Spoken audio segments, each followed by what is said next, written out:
Hello, everybody. Thank you so much for being here today and watching this presentation. My name is Diana Phillips, and I am a fellow at the Reef Environmental and Education Foundation.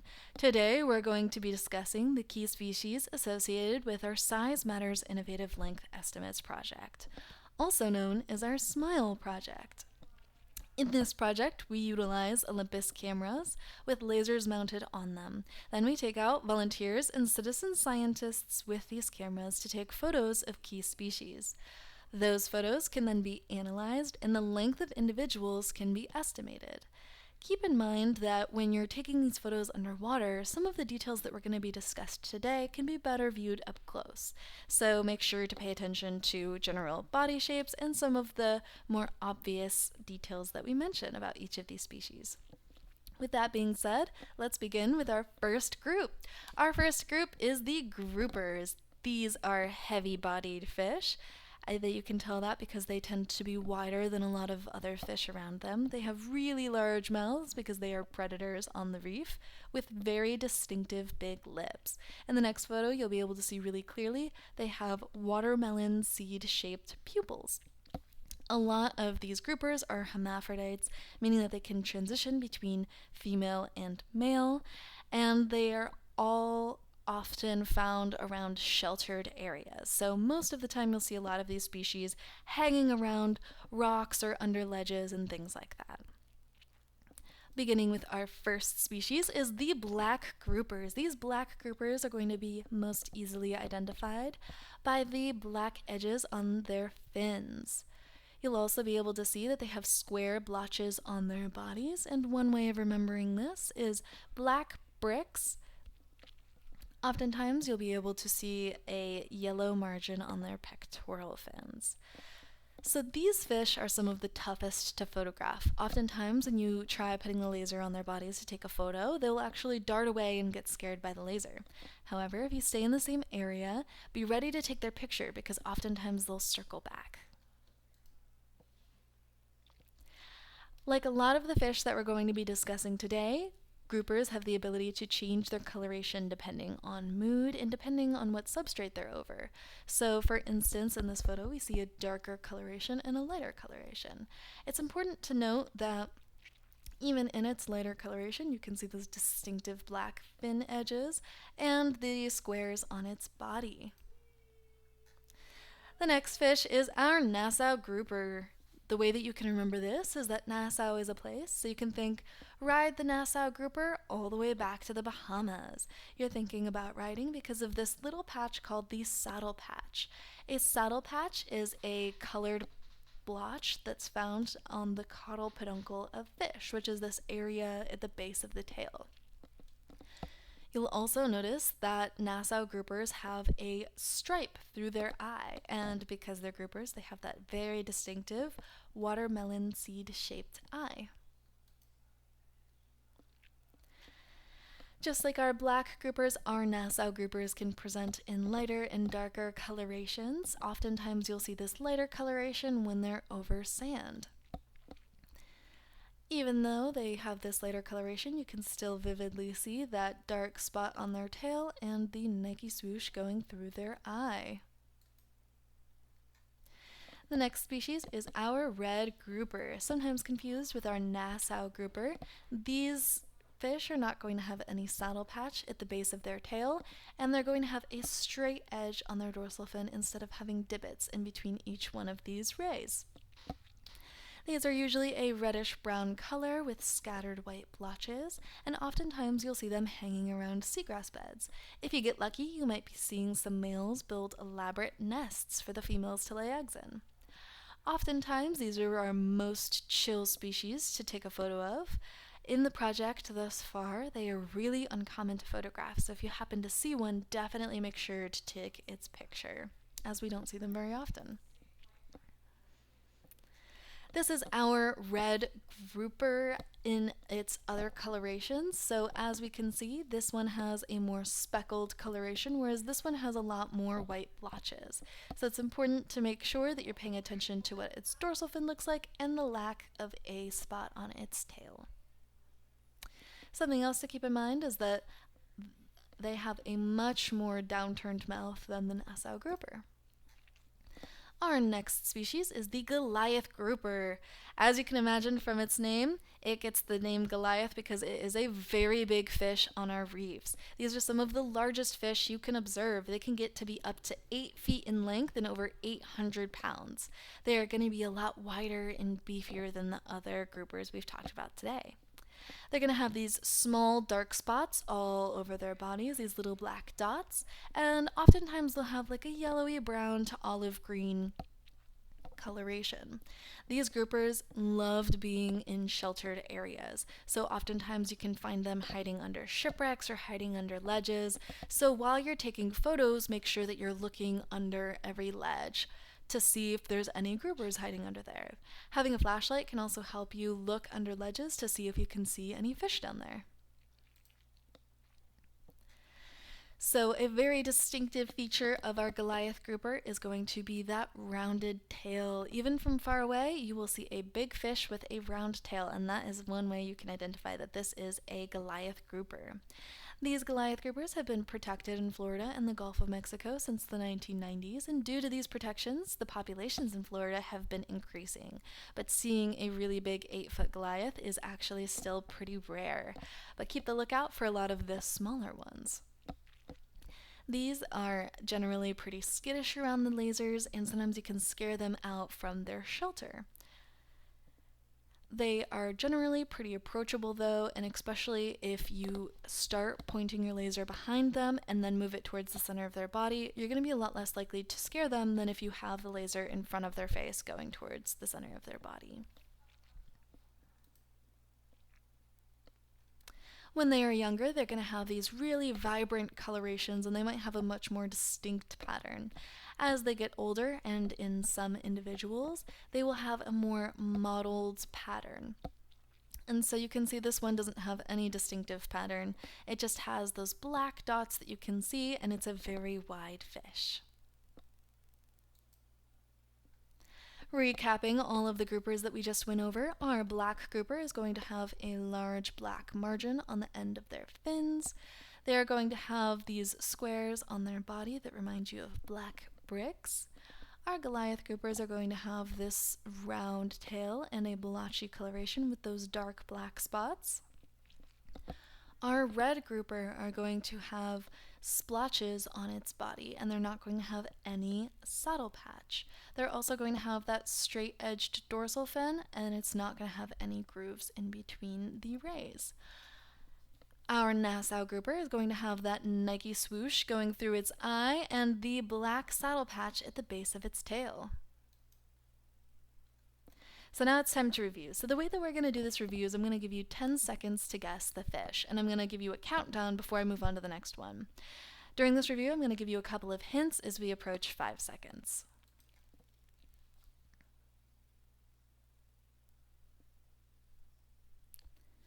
Look at that rounded tail, and it's a very wide fish with black spots. 3, 2, 1. This is our Goliath grouper.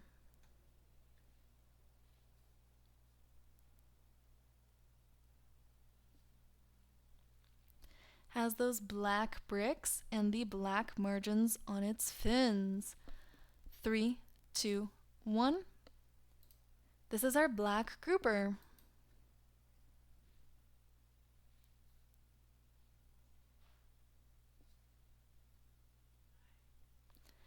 It has that saddle at the base of its tail and the Nike swoosh going through its eye. 3, 2, 1. This is our Nassau grouper.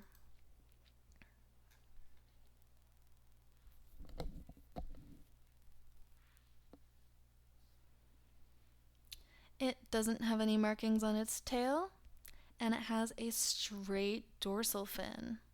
3, 2, 1. This is our red grouper.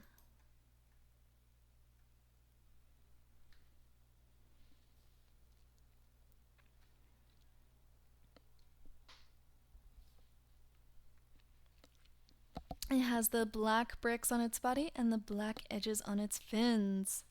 3, 2, 1. This is our black grouper. Very good. So now beginning with our next group, these are our snappers. So snappers are known for having very sloped heads and elongated bodies. Snappers are called that because when they're caught by fishermen, oftentimes they will snap their jaws open and closed.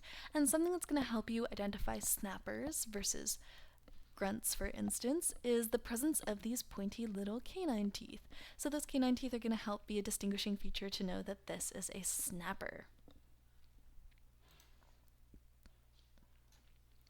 So these are our gray snappers. Gray snappers have a very undistinct body, meaning that they don't really have any distinctive patterns for the most part. They're just gray with a yellowy eye. Oftentimes in the middle of their scales, you can see that it gets a little darker in the center of their scales.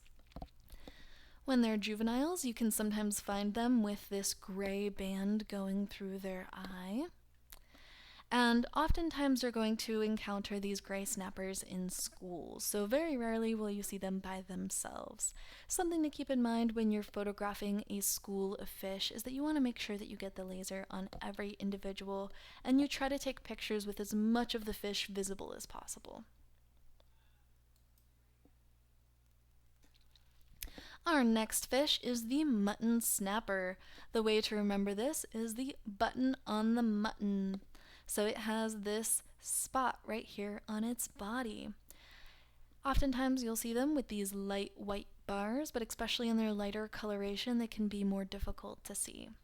You'll also see them with this blue line underneath of its eye. And they have this very sloped head, and they'll have those pointy teeth, just like the other snappers. These are some of our most easy fish to photograph. They are generally curious by nature and often won't swim away if they see the laser. Oftentimes you're going to see them most commonly in this light coloration, and you're really only going to see this dark coloration if they happen to get threatened. These are relatively big snappers. They can get to be up to 2 feet long. They can get up to be 2.5 feet even. So these are pretty big, and they'll be a lot taller than your gray snappers. This is our hogfish. They are very distinctive because of their 3 dorsal spines and their saddle patch at the base of their tail. Just like the groupers, they have the ability to change their coloration depending on their mood. Oftentimes you can see them in this mottled coloration with this like brownish burgundy pattern, or you can also see them in this light coloration. These are generally really easy to photograph, and sometimes they'll get spooked by the green color laser.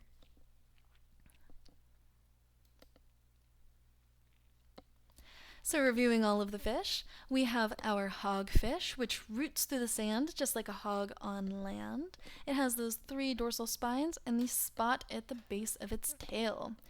Our gray snapper has a triangular face, a gray body, and sometimes you'll see that gray bar going through its eye. Our mutton snapper has the button on the mutton, and it has the blue line on its eye. You can see just how much taller it is than this gray snapper. Review! So once again, I'm going to give you a couple seconds, then I'll give you a hint, and then I'll do a countdown.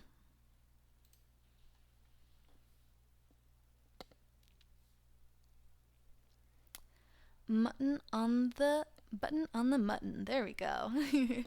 3, 2, 1. This is our mutton snapper.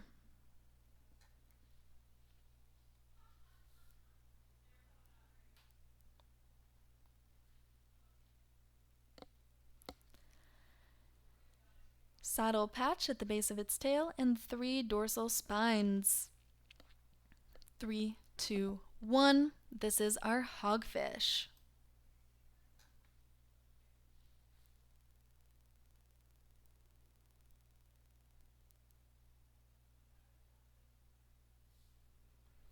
Just a gray body, nothing distinctive about it except for this gray band going through its eye.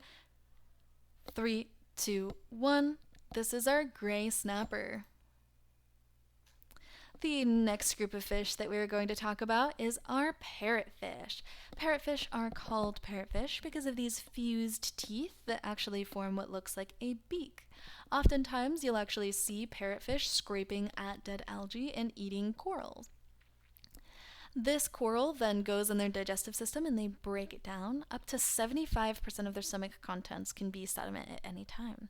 And you'll actually see them occasionally pooping out sand. Several of these species are hermaphroditic, meaning that they change their sex over the course of their lifetimes. Oftentimes, they begin as females, and then as they grow older, they'll turn into males.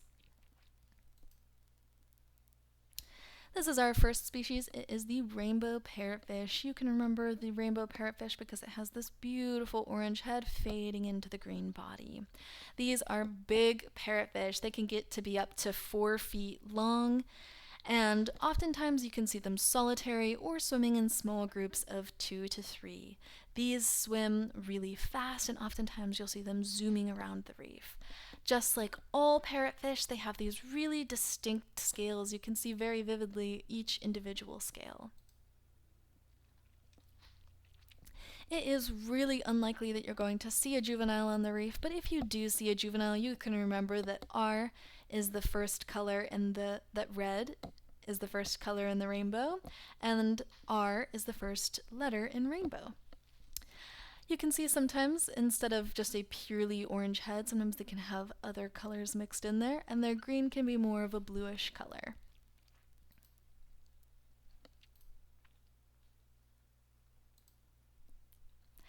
The next fish is our blue parrotfish. So our blue parrotfish is named obviously because it is blue. Oftentimes we will see them with this really distinct bump head. In their juvenile phase, we can see that they are still a light, beautiful powder blue, and they have this yellow patch on top of their head. Oftentimes, you will see their juveniles all over the reef, so this is a juvenile that you can see every once in a while, and the adults can be found in schools or solitary. Oftentimes, these are going to be some of our more slow-swimming parrotfish, and so this will be easier to get a photo of than some other species. They don't really get scared by the lasers either, and so it's much easier to take a photo of them. Here is another photo of our blue parrotfish. As you can see, it has that really distinct bump on its forehead and the blue coloration. This is our stoplight parrotfish. You can remember that this is our stoplight parrotfish because it has red, green, and yellow, just like a stoplight. And you can also remember that it has this yellow dot on its gill flap that can remind you of a yellow light. They also have these really crescent-shaped tails. A lot of times you'll see these species zooming around the reef and swimming pretty fast. And so taking a photo of this species can generally be a little bit more difficult, but especially if you're patient or you follow them, you'll be able to get that photo. When they're in their juvenile and initial stages, they have some of the most different colorations. In their juvenile stage, you can see that they have these white spots all across their body. One thing that will help you remember is that those spots look like street lights, and streetlights and stoplights are both on the street. Hopefully that helps a little bit. These juveniles are going to be very small. They're going to be about the size of your pinky, and in this phase they aren't scared of the lasers at all. In the initial phase, you can see that they start turning into more of what I think of as like a dragon coloration. And so the way that I remember that this is a stoplight parrotfish is I think you would stop if you see a dragon. Oftentimes, you're going to see a lot of these initial phases, the females, you're going to see them all together on the reef. Oftentimes, you can see groups of 3 to 5 individuals, and you'll see the terminal phase, the bright green, yellow, and red fish swimming in between them.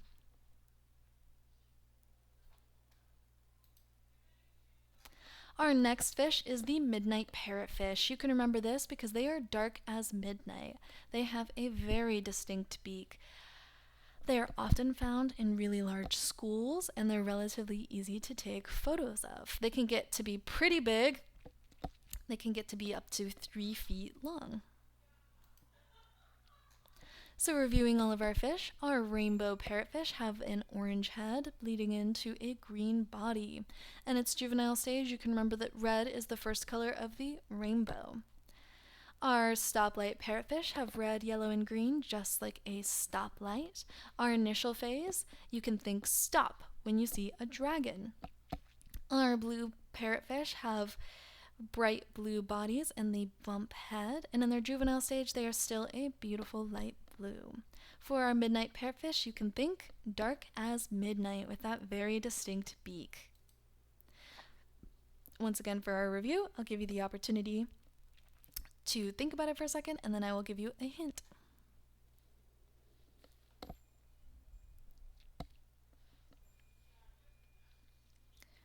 Orange head bleeding into a green body. This is our rainbow parrotfish.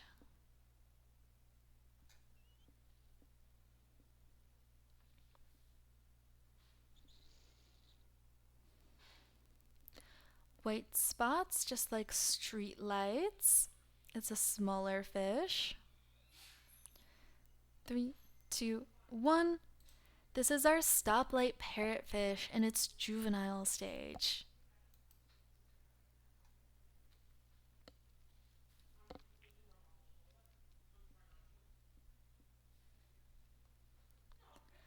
Bright blue parrotfish.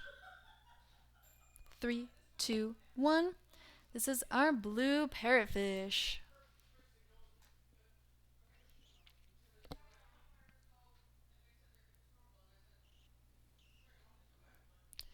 This is red, green, and yellow, just like a 3, 2, 1 stoplight parrotfish.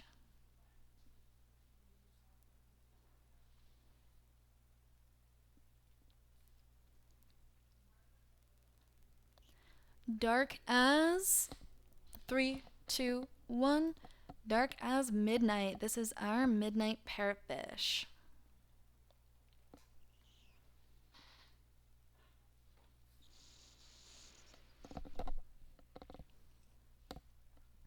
Looks like a dragon. I would blank if I see a dragon. 3, 2, 1. I would stop if I see a dragon because it is our stoplight parrotfish. Great. Now this is going to be our review. Instead of giving you hints before your guess, I'm going to tell you all of the different clues after you make your guess, so you'll have about 10 seconds in between each photo. And you're going to be wanting to guess the photo with, or the fish with the laser on it. 3, 2, 1. This is our gray snapper. It has a very undistinct body, a sloped head.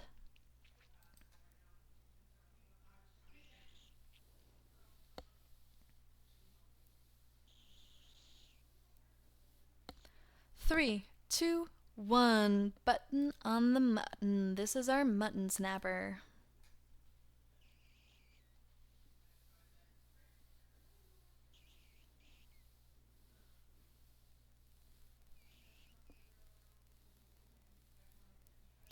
Three, two, one. We are stopping when we see the dragon. This is our stoplight parrotfish.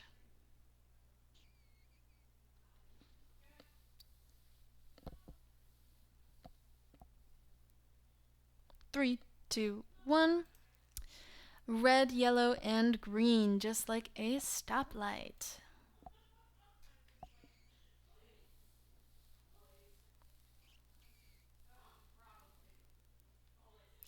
Three, two, one. 3 dorsal spines, and it roots through the sand just like a hog. This is our hogfish.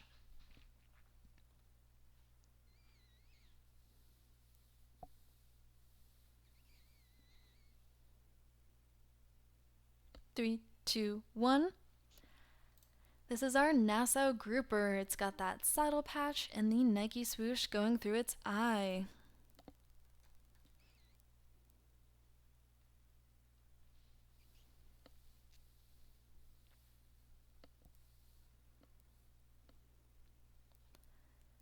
3, 2, 1. This is our gray snapper, undistinct gray body, gray snapper.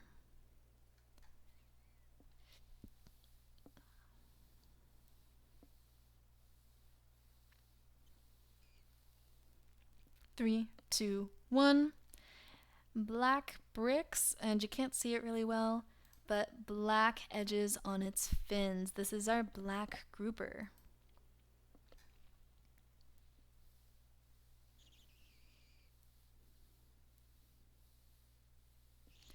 Three, two, one.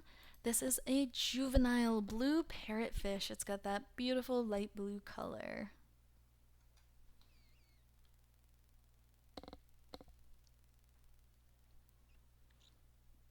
This one's hard. I recommend looking at its tail. 3, 2, 1. That rounded tail belongs to our Goliath grouper. If the photo was closer, you could see the black spots on its skin.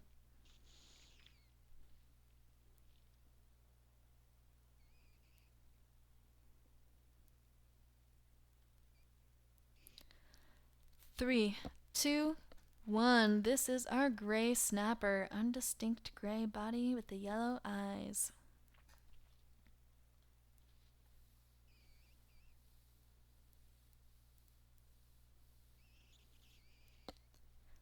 Three, two, one. This is our Nassau grouper.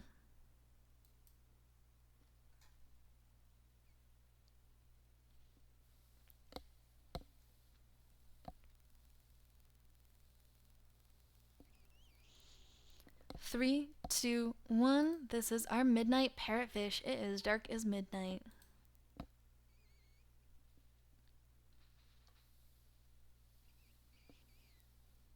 This one's kind of hard, but pay attention to the colors that it has.